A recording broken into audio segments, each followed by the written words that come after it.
In 1989, 5 children disappeared during a Labor Day picnic at a Texas state park. No wreckage, no remains, just a shattered watch blinking 3:04 p.m. on the edge of an old stone well. The lake was drained. The woods were combed. For 36 years, everyone said the well was empty, until a drone passed overhead, and what it saw changed everything. Before I go any further, let me know where you're listening from down in the comments, and tap like and subscribe if stories like this ever brushed past your hometown or your own life. Every click helps pull another forgotten name back into the light.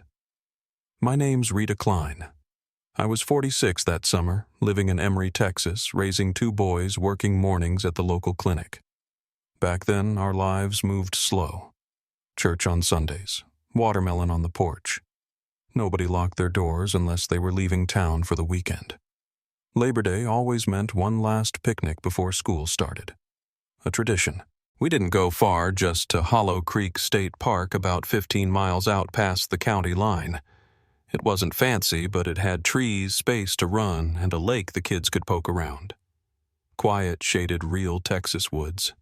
That year it was just us and my husband's brother, Kenny, his wife, Teresa, and their 3 girls. 5 kids total, all cousins. Frankie was my youngest, 6 years old, barefoot, every chance he got, obsessed with peanut butter crackers and frogs. His brother Toby was 10, sharp, steady, always trying to act like he was older than he was. Teresa's girls, Sadie, and the twins, Janie and June, were wild in the best way. Creative, loud, always running, always together. We picked a spot down near the edge of the gulch not far from the old fire ring. The grill was rusted out and the water fountain wheezed, but the trees gave good shade and the grass was soft. We laid out the blankets, got the burgers going. Paper plates flapped in the breeze. The kids tore around like dogs off leash. I remember Teresa sipping her orange Shasta, telling me not to worry when they bolted toward the woods again. "Let 'em burn it off," she said, waving her cup. "They'll come back when they're hungry." And she wasn't wrong, not usually. They knew the park, knew the rules. Don't cross the creek. Don't go past the trail loop. Don't mess with the old well. Sadie had found that thing earlier in the day, half covered in moss. She said it looked like a wishing well. I told her it looked like tetanus and to stay back from it. She laughed, ran off with the twins. That's the kind of day it was. Nothing but sunbugs, sweat down your back, and the smell of charcoal and sunscreen. The kind of day that disappears behind your eyelids when you try to remember your kids young again. Around 2:30, Doug flipped the first round of burgers. I cracked the cooler for the pops. That was always the signal, the red cooler. But they didn't come back. Not for lunch. Not when Kenny honked the pickup horn, our family's version of a dinner bell. Not even when we called their names. I remember the exact second the air changed. I was holding 2 ice pops, one red, one blue, and I realized I couldn't hear anything. Not a single voice. No laughing. No footsteps. Just cicadas in the trees and wind in the grass. Doug said, "They're probably poking frogs by the gulch again," and grabbed a flashlight. But he was gone longer than he should have been. When he came back, his face had gone gray. "They're not out there," he said. "I checked every trail, even the fire ring. They're gone." And I said what any mother would say in that moment. "No, that's not possible." But deep down, something in me already knew. Something was wrong. And whatever it was, it had started the moment that old watch stopped blinking. 3:04 p.m. Right when the sky turned. Right when the wind picked up. Right when 5 children vanished into the woods and didn't come back. Doug handed me the flashlight and told me to stay put while he took the truck around the back trail one more time. I watched him disappear between the trees, the crunch of gravel under his boots fading quicker than it should have. Teresa was pacing now, arms crossed, eyes scanning the woods like she could will the kids back into view. I stood by the fire ring with the melted popsicles still in my hand, sticky and forgotten. It had only been 30 minutes since they ran off laughing, chasing each other across the clearing, but something about the stillness didn't sit right. You learn to trust those shifts when you're a mother. I called their names again, louder this time. First, just Frankie and Toby, then all five. Nothing answered but wind and cicadas. Teresa was already halfway to the tree line by the time Doug came back shaking his head. His mouth was set tight. I checked every loop, he said, even down past the old ranger cabin. No footprints, no voices. He glanced at the sky. Sun's dropping fast. I looked at the well. That circle of stone had been nothing but scenery an hour ago. Now it felt like the whole park was turning around it. Kenny pulled his truck onto the trail loop and laid on the horn twice our old family trick for rounding up the kids when they wandered too far. The sound echoed, bounced off the trees, and died without an answer. When he circled back, his knuckles were white on the steering wheel. "They're not on the road," he said flatly. Nobody came through the exit gate either. If they walked off, they didn't go that way. By now, the grill had gone cold. The breeze had picked up and was tossing napkins across the grass, knocking over paper cups like the whole place was unraveling. Doug grabbed a flashlight from the glove box. Kenny took another. They split off without speaking. Teresa stood by me, arms around her own chest, whispering her daughter's names like a prayer. We didn't call the police right away. Not because we didn't care, God knows that's not it, but because it still didn't make sense. 5 kids don't just vanish. They get turned around, find a patch of shade, fall asleep near the creek. That's what we told ourselves as the sky shifted into that flat orange that only comes at the tail end of a Texas summer day. An hour passed, then another. By the time we finally called the sheriff's office, it was full dark and we'd screamed ourselves raw. The deputy arrived just before 8 p.m. A young guy, polite but unsure, like he hadn't had a call like this before. I could tell right away he was hoping we were just panicked parents overreacting. He asked how long they'd been gone. I told him since about 3 o'clock. He frowned, wrote it down. "That's over 5 hours," he said, like maybe we were just now noticing. More deputies arrived. Flashlights swung through the underbrush, radios crackled. They brought in a dog team from the next county, then a chopper from Tyler with infrared. The park was cleared section by section, but it didn't matter. The air was thick with dew by then. The ground was too dry to hold prints. The dogs caught a trace by the trailhead, then lost it near the old well. That's where they found Sadie's watch. The pink digital one she never took off. It was cracked like it had been dropped, and the screen blinked the same time over and over. 3:04 p.m. After that, the search expanded. They drained the creek, dredged the far end of the lake. Rangers went through every old cabin and shed even the caved-in latrines no one had used in years. Divers swept the entire swimming hole. Nothing. No shoe, no shirt, no sign. Just 5 kids gone. The park closed early that year. By the next spring, Hollow Creek was off the state brochure completely. They blamed budget cuts, said it would reopen when funds came back, but we knew. Families kept showing up that first year waiting at the gates. By year 2, only us. Just the adults, me. Doug, Teresa, Kenny coming back to the same spot on Labor Day. We'd sit under the same trees, spread the same blanket, open the same cooler, and wait. Sometimes we'd bring food. Sometimes just silence. Kenny couldn't look at the fire pit anymore, so he stared into the trees. Teresa started drinking her coffee black. Doug got quieter every year. I stopped packing sunscreen. There wasn't anything left to protect. The news vans came hard that first week. Local at first, then national. It was all anyone could talk about for a few days until something else took over the headlines. A plane crash, a scandal, another story more explainable than ours. Eventually, the posters faded. The hotline calls dried up. We buried 5 small memorial stones on our property. Not graves, just something to say they were real, that they existed. Some folks came up with theories, cults trafficking animals, even sinkholes. The more desperate people got for answers, the weirder the stories became. I stopped reading the papers. Every birthday and every school year that passed chipped something off my spine. I remember once at the grocery store someone said God must have had a reason, and I had to leave my cart right there in the aisle. I couldn't even make it to the car. 36 years later, I was sitting in my daughter Anna's kitchen when the phone rang. She answered and her face changed. Didn't say a word for a long time. Just listened, nodded once, and turned to me. "Mom," she said carefully, "there's a detective in Hollow Creek. They found something in the well." For a long second, I didn't breathe. Then I stood, walked to the coat rack, reached for my keys like I'd been waiting every morning since 1989 to finally move again. Anna tried to stop me. "You don't have to go," she said gently. I told her I did.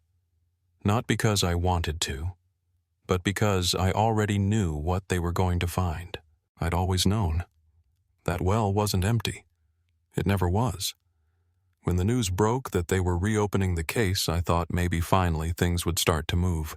But the moment I walked into that taped-off clearing and saw the way the uniforms were standing clustered just out of reach of the well, like it was something alive, I knew we were already slipping back into the same old pattern. People looking but not really seeing, asking but not listening. Detective Mendoza introduced herself. Calm, steady voice. She didn't waste time pretending this was just a formality. She told me what they'd found so far, fragments, not answers. A tricycle mostly intact, a shoe, partial remains. She didn't use the word confirmed, but she didn't have to. I asked her if they were all in there. She looked at me without blinking. "We don't know yet." I didn't say it, but in that moment I remembered something from the first search. Something I hadn't thought about in years. One of the deputies back in '89, a guy named Langford, had said the well was clear. Told us he dropped a flashlight down, saw all the way to the bottom. Told us it was dry. But I remember standing there beside him and hearing the splash. He said it was runoff or maybe an animal that had gotten trapped, but even then it didn't sound right. I should have said something louder. Should have pushed harder. Instead, I listened like everybody else did. Mendoza didn't brush me off. She asked if I remembered anything unusual from the days before the picnic. Anyone lingering too long at the park, strange cars, someone showing too much interest in the kids. I told her about the man I remembered from the school grounds that spring. Older, quiet. Drove a brown pickup and wore coveralls with no name patch. I saw him give gum to the twins once Janie took it. June hesitated. He smiled at them like he already knew them. I never saw him after Labor Day. Maybe that's nothing. Or maybe it was the first thread. After that conversation, everything started coming back in fragments. The way Sadie stared at that well for a long time that morning like it was more than just stone and shadow. The way Frankie wouldn't step near it even when the others did. Doug remembered a man on the maintenance crew who didn't wear the uniform. Said he didn't talk much, just stayed around the edges. When we asked about him after the kids disappeared, no one could even remember his name. No employee file, no badge, just a clipboard and a story. The sheriff back then told us not to waste time chasing ghosts. Said these things are rarely what people think. Usually a parent, usually someone close. They looked at Kenny hard that first week. Not because of anything he did, but because grief makes people suspicious. He took it personal. I think it broke something in him that never healed. He stopped coming to the memorial picnics after the 5th year. Said if they weren't coming back, neither was he. Teresa didn't stop. She just got quieter. I think she held it in her bones that they weren't lost, they were taken. That someone knew exactly what they were doing. At the time, none of us knew what to do with that kind of thought. Now I think it was the only one that made sense. A few days after the excavation started, Mendoza came to the house with photos. She brought a counselor too, but I told her I didn't need one. I just needed the truth. The photos were Polaroids, 5 of them sealed in plastic and found inside a pouch pulled from the mud. Each one showed the children standing in the woods, pale still, their expressions flat. Not crying, not smiling, just waiting. Toby stood a little in front, shoulders back, like he was trying to be brave. Janie and June were side by side, holding hands. Frankie was in the back, almost swallowed by shadow. And Sadie was turned slightly, like she was about to step forward or run. One photo stopped me cold. Her mouth was open, caught mid-yell or mid-warning, I couldn't tell. Behind them in the trees, a figure, blurry but unmistakable. A man, tall, broad shoulders, holding something long and dark in his hand. Could have been a pipe. Could have been a stick. But the posture didn't look casual. Mendoza asked if I recognized the man. I didn't. But Teresa might. I called her that night. She hadn't been watching the news. Said she didn't want to know what they'd found until someone said it to her face. I told her they'd found something. She didn't say anything for a long time. Then she said, "Do you remember that old trail past the ranger station, the one the kids used to cut through to the creek?" I told her yes. She said she saw someone there once. Not that day. Weeks earlier. Said she remembered him because he wasn't walking. He was standing still, watching. Just far enough back to look like part of the trees. But his shirt was too clean. And he had boots, not sneakers, and he didn't move when she called out to the kids. She said she didn't think much of it at the time. Thought it was a local or another parent. But now she thinks he'd been waiting. I passed that on to Mendoza, and within 2 days they were digging into old park employment records, contractor logs, utility passes, anything with a name. One came back flagged, a man who worked short-term maintenance in '89. Only his company didn't exist in any registry. No tax ID, no state cert, just a patch sewn onto a shirt and a clipboard that looked official enough to pass. His name wasn't on the park roster, but someone remembered him. A seasonal ranger from that year told investigators about a guy who kept to himself, said he was sent from the state. Even had a truck with markings on the door. But nobody verified it. Nobody thought to. That was back when you could walk into a place with a badge and a smile and people wouldn't question it, especially not in a park where half the buildings were already falling in. Mendoza told me they were working to track him down. Said they had a photograph, now one of the original maintenance shots taken 2 days before the picnic. It showed the old well still capped. Kneeling beside it, holding a clipboard, was a man with a patch that read, "Carnes Grounds and Repairs." Company never filed. Person never vetted. And behind him, just barely visible in the corner of the photo, a shovel. Handle worn. Blade clean. Mendoza asked if I wanted to see the picture. I told her no. Not yet. I didn't need to see his face. I already knew it. I'd seen it every year in my sleep, faceless, waiting, buried somewhere behind the trees. He was never gone. Just unseen. Until now. Detective Mendoza called me back 2 days later, not with answers, but with something else.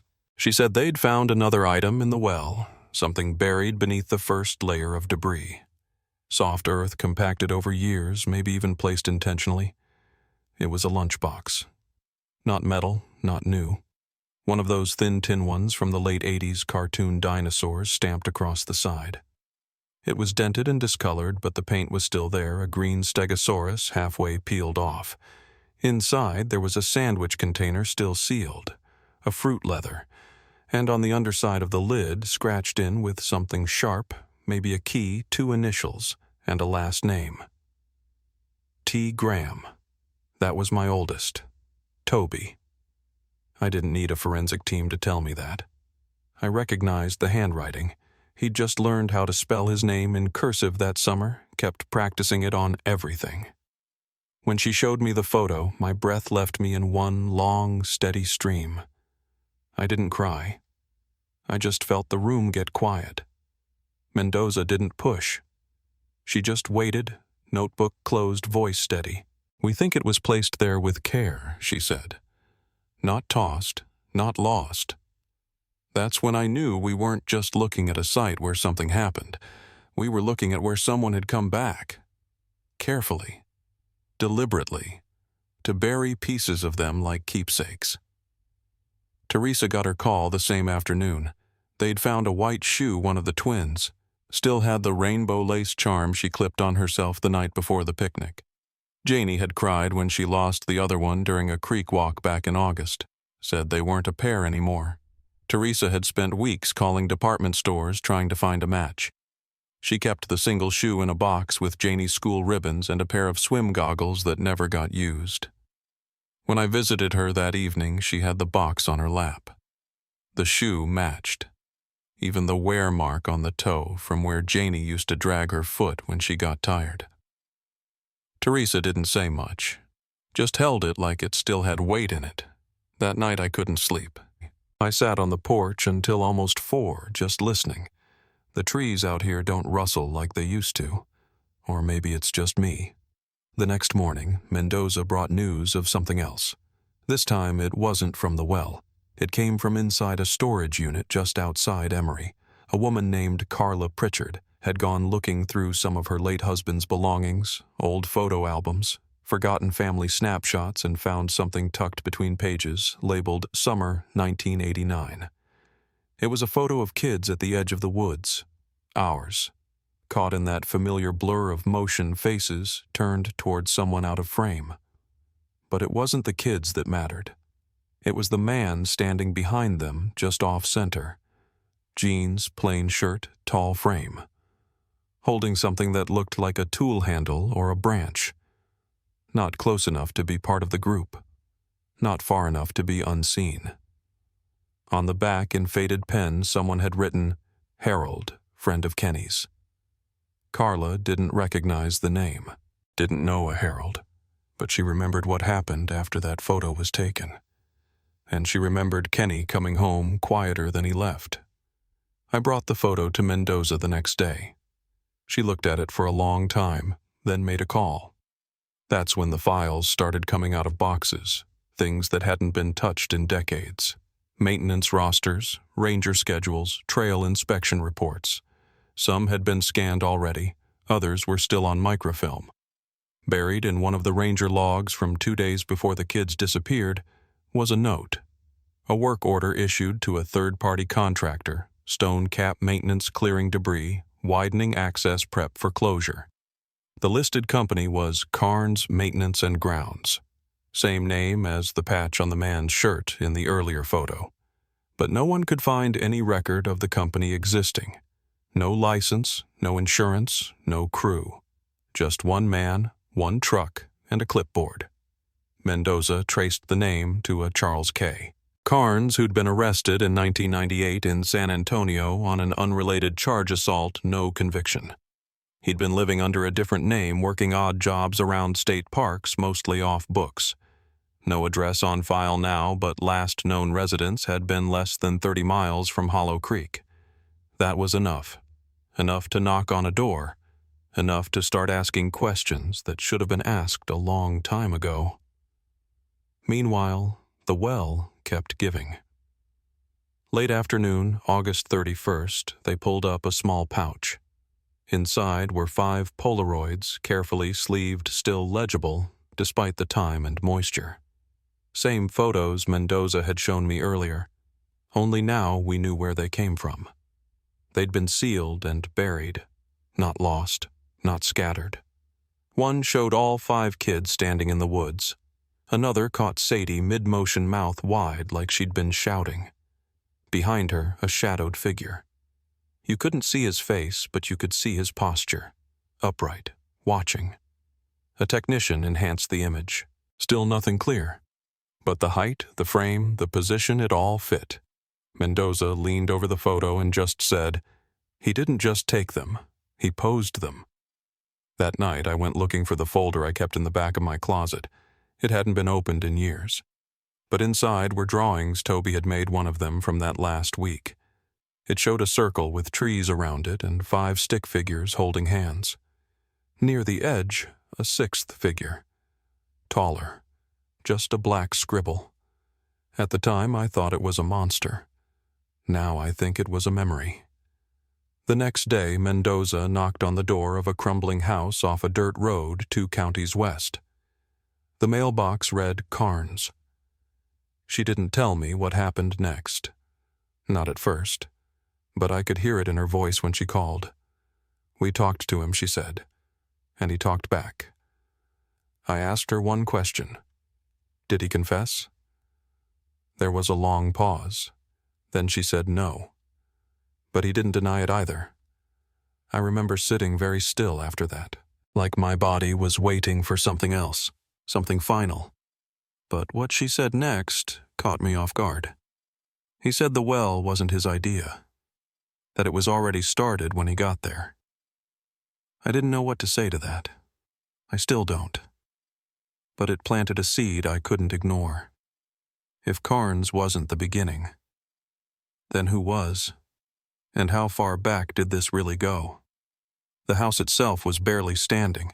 The roof had slumped inward. One shutter hung loose at the front, and the screen door swayed slightly, even without wind. Mendoza had brought backup, but she told me later it wasn't necessary. Carnes had opened the door before she even knocked. Said he figured someone would come eventually. His voice was thin, like someone who didn't sleep much and hadn't eaten better than canned beans in years. He didn't ask who she was with, just motioned her inside like he'd been rehearsing it. Mendoza said it wasn't what she expected. No denial, no defensiveness, but also no shame. He sat in a torn recliner, lit a cigarette, and said, "There's things buried out there you ain't ready to know." She told him she'd seen the Polaroids, the work order, the name scrawled on the back of the photo. Asked him what he remembered about Hollow Creek about the kids. He rubbed his face for a while, then said one sentence that changed the entire course of the investigation. "I didn't take 'em. I just kept the place ready." When she asked who had, he shook his head and said, "You'd need to go back further than me." She asked how far. He just said, "Before the park was a park." That night I pulled out an old township map I'd kept in the barn. It showed land boundaries, prior parcels, utility lines, stuff you didn't see on tourist brochures. The area we now call Hollow Creek was once a series of privately owned logging lots. Parcel 14C had no name tied to it, just a stamp from 1959 that said pending reclamation. I traced the boundary line with my thumb. That parcel ran straight into the ridge where the well had been found. I circled it, then went online to search the county archives. Took some digging, but I found a scanned property ledger from 1962. Parcel 14C had been in the name of a Harold Simeon, transferred from something called Bayrest Holdings. No other records on him. No death certificate. No sale or tax lien. Just a single transaction, then nothing. I called Mendoza the next morning. She said she'd already seen the name. It had come up in another photo they found inside Carnes's house. This one faded almost to white, but the back read, Harold, 1961, Watchman. No address, just a year and a title. That same week, the forensic team finished sorting through the pouch that held the Polaroids. There'd been one more item flattened, stuck to the side, almost missed. It was a laminated tag from a camp badge, pale yellow with rounded edges, half the ink worn off. But the words that remained were Chilling Warden approved, C4. Mendoza called me when she saw it. I didn't know what to say. We didn't have a C4 camp. Not officially. But I remembered something from a conversation I'd had with the original groundskeeper when we first started bringing in families in the mid-'80s. He'd mentioned older shelters that were sealed off places that hadn't been used since the 60s. Said they'd been closed for liability. At the time, I assumed it was rot or sinkholes. Now I wasn't so sure. I went back to the archive site and requested access to physical land use records.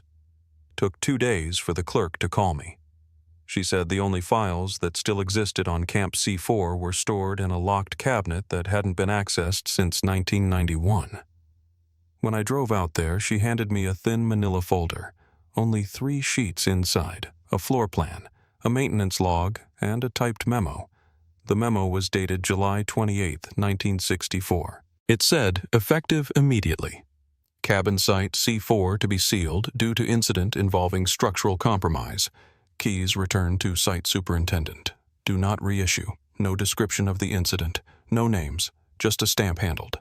I asked the clerk who the superintendent was in 1964. She checked the staff logs. That'd be Harold Simeon, she said. Same name, same year, no other mention anywhere in the files. Just that one job. That one memo. I didn't sleep that night. I kept thinking about Karn's words, how he wasn't the first. How someone else had started it and he'd just kept it going. And if that was true, then whatever had happened to our kids in 1989 wasn't a moment. It was a continuation, something that had roots. That same week, a call came in from an archivist in Louisville. Mendoza had flagged the name Harold Simeon for cross-reference, and something finally pinged. Back in 1973, a rural property had been condemned after multiple noise complaints and one unconfirmed report of children being seen on the property with no known guardians. Deputies visited twice, but nothing was found. The property was cleared, but the report had listed the caretaker's name, H. Simeon. By the time they followed up, the house had burned down. No cause determined. Mendoza drove out there herself. The land was now empty, sold off to a timber company in the early 90s, but just off the main trail she found a clearing. Beneath the leaves and moss there was a concrete slab, just wide enough to have once supported a small structure. Near the edge was a rusted hinge still bolted into the slab. It matched the kind used in park bunkhouse doors from the 1960s. She didn't say much when she called, just that she was requesting ground-penetrating radar, and that she didn't think this was isolated.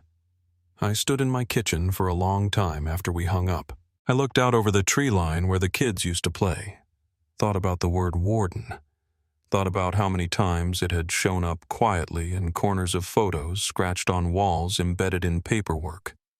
Not ranger, not supervisor, warden. Like someone was keeping watch over something they believed belonged to them. I went back to the lunchbox they'd recovered from the well. I hadn't opened it since that first day. But now I noticed something I hadn't before. Inside the sandwich container under the plastic lid was a folded piece of paper, fused at the corner by time barely readable. But it had lines. Not words, just 5 boxes, and 4 of them were marked with an X. The 5th was empty. I called Teresa, told her gently. She didn't speak at first. Then she whispered. She was the youngest. I asked what she meant. She said Janie, the youngest. Maybe they took the others first. I stood there holding the paper, realizing something I hadn't dared admit until now. That whatever happened in those woods wasn't random. And it wasn't fast. It followed a pattern, and someone, maybe more than one, had kept count. The rain had started again by the time I reached the old utility road. The truck's tires kicked up gravel as I turned off the main drive, the path narrowing to little more than 2 worn tracks cut through brush and pine needles. I'd brought a flashlight, a shovel, and the original 1964 floor plan for cabin site C4, the one from the archive file that showed the crawlspace access at the back. I didn't know what I expected to find, maybe just ruins, maybe nothing. But I needed to see it for myself. The forest felt different that morning. Not just the dampness, but the quiet, like the air was listening. The coordinates Mendoza had forwarded matched a bend in the trail just south of the dry creek bed, half a mile beyond the old maintenance shed. No signs, no markers, just a patch of moss-covered ground where the soil sank slightly under your boots. I walked in a wide circle, then again slower, this time brushing aside leaves and ferns. That's when I saw it, a corner of concrete just peeking through the mulch. I dropped to my knees and cleared it with my hands. It wasn't much, just a narrow slab like a storm drain lid, but there was a metal ring sunk into the center. I looped my fingers through and pulled. The lid shifted, then gave. Beneath it, a square drop, maybe 4 feet deep, leading to a dirt tunnel braced with rotting beams. I lowered the flashlight and the beam hit wood paneling.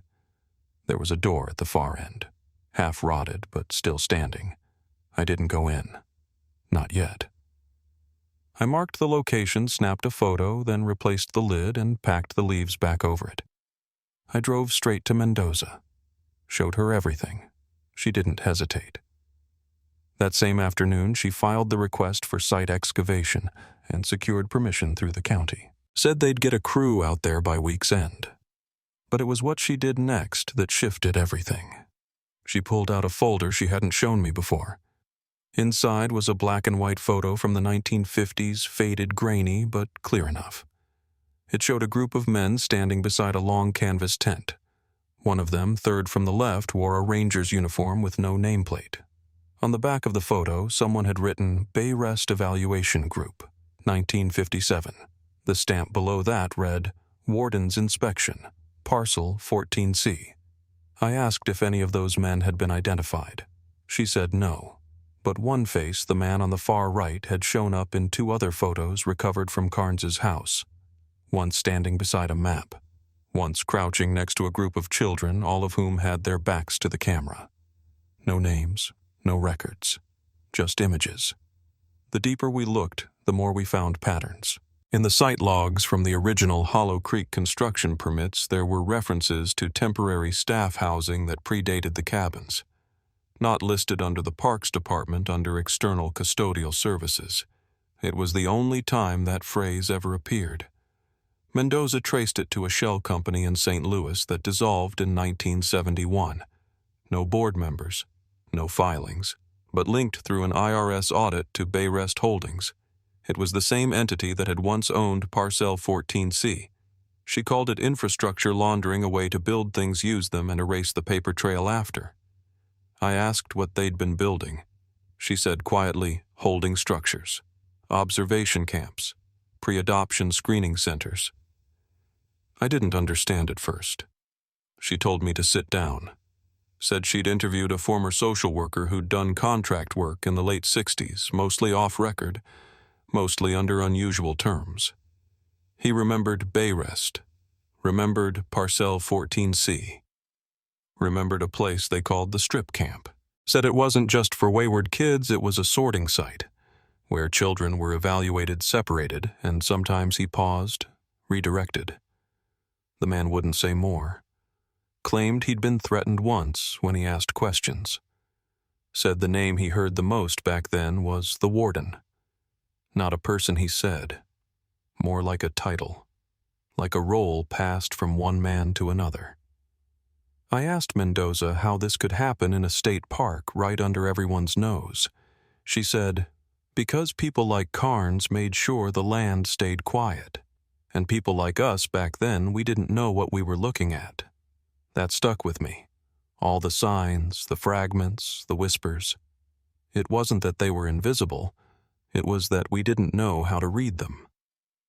That night I went back through the anonymous letters, the ones we got over the years that we used to dismiss crank mail, unverified sightings, vague warnings. One stood out. Postmarked 1992. No return address. Just 4 words typed on a strip of paper. C4 was never closed. I hadn't understood it then, but now it hit like a bruise.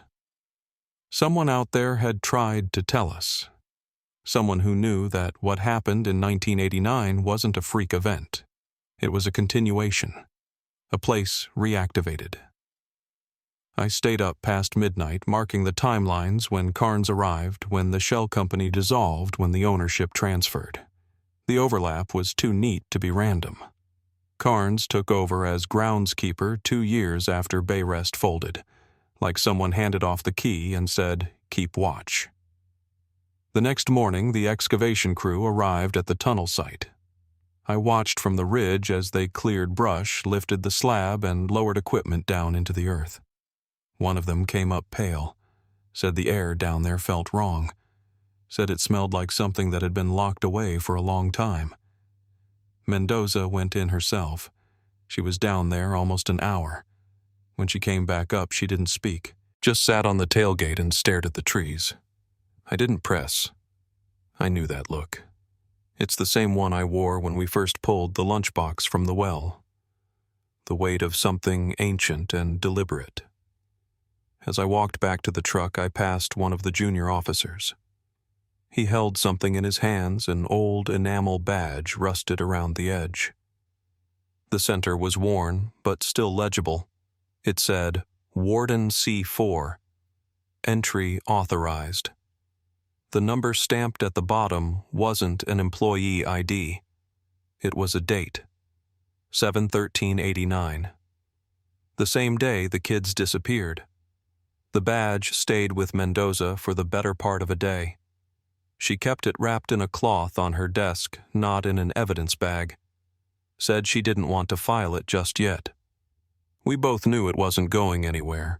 It didn't prove a crime in the way courts liked, but it meant something. That someone had designated themselves the warden on the day those boys disappeared. Not decades ago. Not in the era of bay rest or government contracts. But that day, July 13th, 1989. It felt like the border between conspiracy and intent had just been crossed.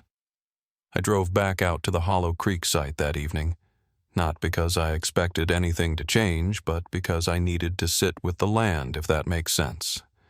The way some places don't give up their secrets unless you're quiet long enough. The excavation crew had packed up. The door in the tunnel had been reinforced with steel braces until forensic teams could process the inside. A sheriff's vehicle was parked just beyond the trees. I didn't recognize the deputy. He nodded at me, said nothing. I walked the perimeter again. That's when I noticed a path I hadn't seen before, not a trail exactly, but a seam in the woods where the ground dipped and the underbrush grew in a strange, staggered line. Like something had once been buried shallow, then removed. I followed it. Maybe 50 yards in, I found remnants of an old fence. Just 2 posts left metal gone to rust. Beyond them, the earth opened into a clearing, flat, dry, rectangular. No grass grew there. In the center was a concrete slab much larger than the tunnel entrance. I took a photo and sent it to Mendoza. She didn't reply right away, but later that night she called and said she'd pulled a satellite overlay from 2006. That clearing. It hadn't been there then. It showed up sometime after 2010, and the satellite photos from before '89 showed something else, a large outbuilding that used to stand exactly where the slab sits now. A fire destroyed it, apparently. No records of what was stored inside. I didn't sleep much after that. The next morning, Mendoza had news.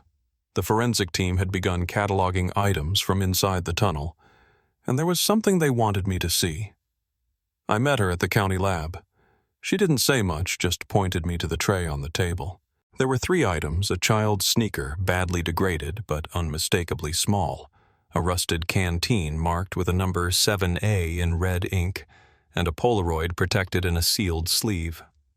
The photo showed 3 boys standing in what looked like the entrance to the tunnel itself. 2 were facing the camera, their expressions blank. The third had his back turned mid-step, as if walking away. None of them were holding the camera, and scrawled across the bottom in thick marker were the words, "Cleaned, 13/7/89." I stared at that word for a long time.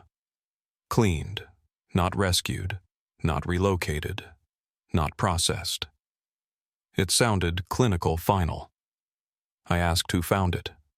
Mendoza said the photo was stuck to the underside of a wooden shelf inside what they'd started calling the observation room, a space near the back of the tunnel where they'd found a single chair bolted to the floor facing a wall with tally marks scratched in descending rows. She showed me another picture. The marks had been painted over sloppily with whitewash, but under the light they were still visible. 52 of them. I remember the feeling in my chest like the floor had dropped beneath me. We didn't know if each mark represented a child, or a day, or something worse. But whoever made them, they made them carefully, deliberately, and they counted backward. Later that afternoon, I met with Carol, the woman whose brother Jamie had vanished back in '89. I'd told her about the reopening of the case, and she wanted to see what we'd found.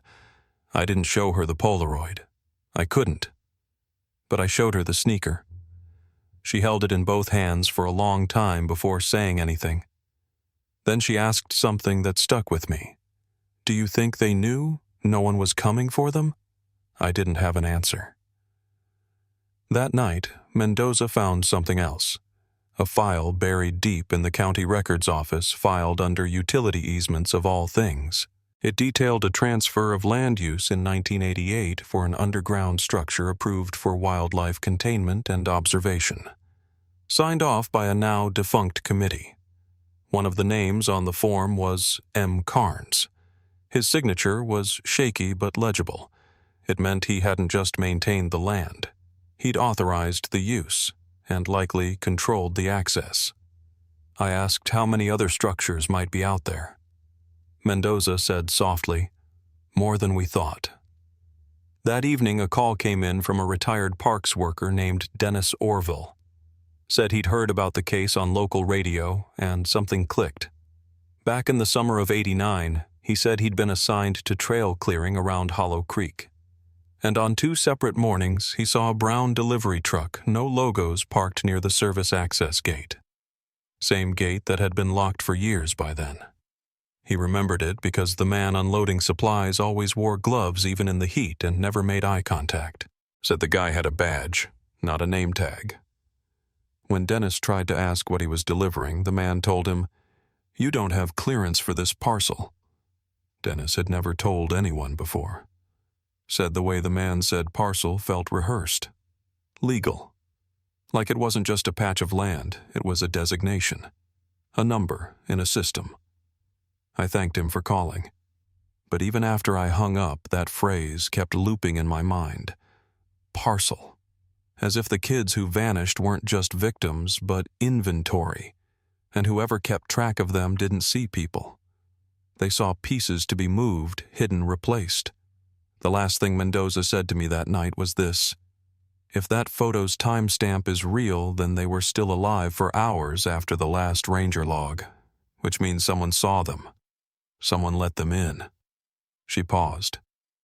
"We may not be chasing a killer," she said. "We may be chasing a system." Mendoza was already at the archive when I arrived. She'd slept there, or not at all. You could tell by the way she moved, slow but precise, like her body had settled into some quieter gear. She didn't speak at first, just handed me a folded document sleeve and waited while I opened it. Inside was a carbon copy of a Bayrest interagency form from 1986. Personnel movement log.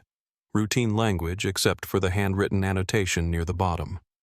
Transfer approved under 40-11 directive. Contingency class, non-resident juvenile. Supervised observation. Authorization MC. I looked at her. She nodded. "That's Carnes again." The initials matched. Same slanted M, same tiny hook on the C. The form had been buried inside a financial report hidden really under supplemental funding lines for perimeter management. We sat with that a minute. Then she showed me the next document. This one was more recent. A 2004 building maintenance request for a rural parcel in Latchford County. Designation 42C. The contractor listed was fictitious, we checked, but the signature line was real Carl Renner. The same Carl Renner who'd once served on the Regional Safety Board back in the late 80s. Who'd testified that the Hollow Creek site had been fully decommissioned. It wasn't just the name that stood out. It was the address listed beneath it. A P.O. box in Aldenville. And Aldenville wasn't just anywhere. That's where the Carnes family had owned property for nearly 40 years. A few hours later, we were standing outside the remains of what had once been a veterinary supply depot. It had burned in 2006, filed as accidental likely electrical. But Mendoza had pulled the fire report, and something didn't sit right. The blaze had started in the back storage room. No cause listed, just 2 handwritten notes. No animal remains found, and door locks appeared externally reinforced. The building was a shell now. No roof, most of the side walls crumbled in. But someone had kept the fence intact. Razor wire still threaded the top. Mendoza walked the perimeter while I checked the grounds. In the northeast corner, behind a pile of broken cinder blocks, I found the remnants of a buried barrel, just the top rim and part of a rusted lid. When I scraped the soil away, I saw a yellow tag stuck to the metal, faded almost white, but still legible under the right angle. Specimen D3. Returned to vault. We didn't touch it. We documented it. Then we called the forensic team. While we waited, Mendoza showed me an email that had come through that morning. Anonymous sender. No body text. Just a subject line. You're asking the wrong question. Attached was a photo. Low resolution. Grainy. But you could make out the silhouettes of 4 people, 3 seated, 1 standing. They were inside a room with concrete walls and no windows. What caught my eye wasn't the people. It was the sign taped to the back wall. 42C Review. Phase shift pending. The timestamp on the photo was July 10, 1989, 3 days before the Hollow Creek boys disappeared. We had the tech team scrub the metadata. Nothing. We ran it through facial matching software. No matches. But one of the seated figures wore a vest with the initials WAR stitched over the left chest. We didn't know what it stood for. We still don't. But Mendoza said, "That's not just a uniform. That's a division." The forensic crew arrived 2 hours later. They sealed off the barrel and took it in. No word yet on contents. We knew better than to expect fast answers. That night I went back through the original ranger station logs from July 89. One entry stood out. July 12th, 6:47 p.m. A notation by the late ranger Calvin York. Unusual wildlife noise reported near southern fence. Investigated. No sign. Advised wait and watch protocol. Cleared. At the time that probably seemed routine. But something about the phrase wait and watch protocol felt wrong. Like a phrase you wouldn't use unless you'd been told to. I searched the full ranger training manual from that era. No such protocol existed. Not officially. When I told Mendoza, she just stared at the page and said, "That's the second time this week we've seen a phrase that doesn't exist." A few days earlier, one of the excavation workers had found a laminated card half buried in the soil near the original tunnel door. It was water damaged and mostly illegible. But 2 phrases stood out under blacklight. Retain active profiles and pending cleanse. We dismissed it as jargon at the time. Now we weren't so sure. Mendoza made some calls off the record. One of her contacts at the State Bureau called back that evening.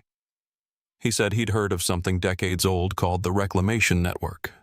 He didn't have documents, just memory. Said they'd operated under various titles, none public. Said they used abandoned government property as behavioral study sites, often involving children removed from non-viable conditions. I asked what that meant. He said kids no one checked on. The pieces were starting to take shape, but it wasn't a picture you wanted to see.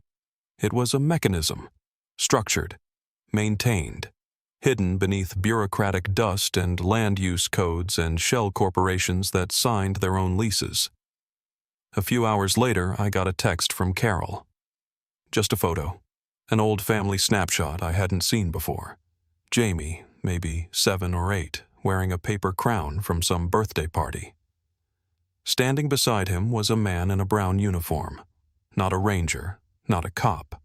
His face was partially turned, but you could see enough. It was the same face from the anonymous photo. The standing figure. We ran it through image comparison. 87% match. No name, no record. But someone had been in both rooms, both timelines, which meant someone was keeping track across decades. Carol didn't say much in her text. Just, "Do you know who this is?" I didn't reply. Not yet. The next morning, Mendoza called. They'd opened the barrel. Inside was a single steel box sealed with a fingerprint lock. They hadn't cracked it yet. But under the box, in a plastic sleeve, was a folded map. The top corner read 42C through 47E, and at the bottom in red block letters, "Return to warden only." She read the last line out loud like she didn't want to be the only one who heard it. Then she said, "We're not dealing with an old crime." She paused. "We're dealing with an ongoing operation. The fingerprint lock was keyed to a single match. We never found out whose. But when they cracked the box, it wasn't what anyone expected. No remains, no medical records. Just a set of Polaroids numbered and dated. Dozens of children, boys and girls sitting in what looked like schoolroom chairs, all facing the same direction. The backgrounds were plain. Cement walls, blank floors, a red line running across the tile always the same height. Every child held a card with a number and 3 letters. A few we recognized. One was Jamie. His photo was marked D3, matching the tag from the barrel. Another looked like one of the boys from the Hollow Creek Tunnel. Most we couldn't identify. No names, no birth dates, just those letters and the blankness behind their eyes. The map beneath the box had been hand-labeled with circles and lines connecting 6 properties across 3 counties. Some were old state-run juvenile centers. Others were listed as research facilities decommissioned in the 1970s. All had been leased at some point by shell organizations traced back to the same post office box in Aldenville. By the end of that week, we had a quiet task force in place. No press, no leaks. Mendoza kept things off-grid as long as she could. But word always finds a way out. We got calls. Some were cranks, some were grieving parents, and some were both. One man said he remembered seeing that red line in his dreams. Another sent a photo of his sister who vanished in 1984. She wore the same paper crown Jamie had in his picture. We logged every detail. We didn't make promises. There are still things I don't know. We never found the man from the Polaroids. We never got confirmation on who ran Site 42C or what phase shift meant. But we found enough to shut the remaining sites down quietly, permanently. Carol and I don't talk often now, but we're okay. Some things don't need to be spoken again. She keeps the photo of Jamie on her dresser, just the one without the card from a summer trip before everything changed. Sometimes she sends me old family recipes or little newspaper clippings she thinks I'd like. I keep them. It helps. Mendoza got reassigned a few months later. I think that was their way of thanking her without letting her finish what she started. She left me her notes. I still go through them.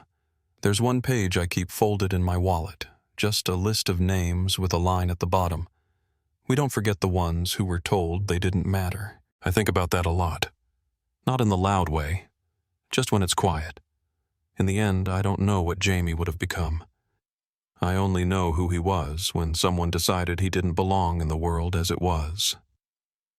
That decision cost too many lives. All hidden behind systems no one was meant to question. But someone did. Enough of us did. And now the silence isn't complete anymore. So if this story stayed with you, consider passing it on. Someone out there might still be waiting to be found. And every name remembered is one less left behind.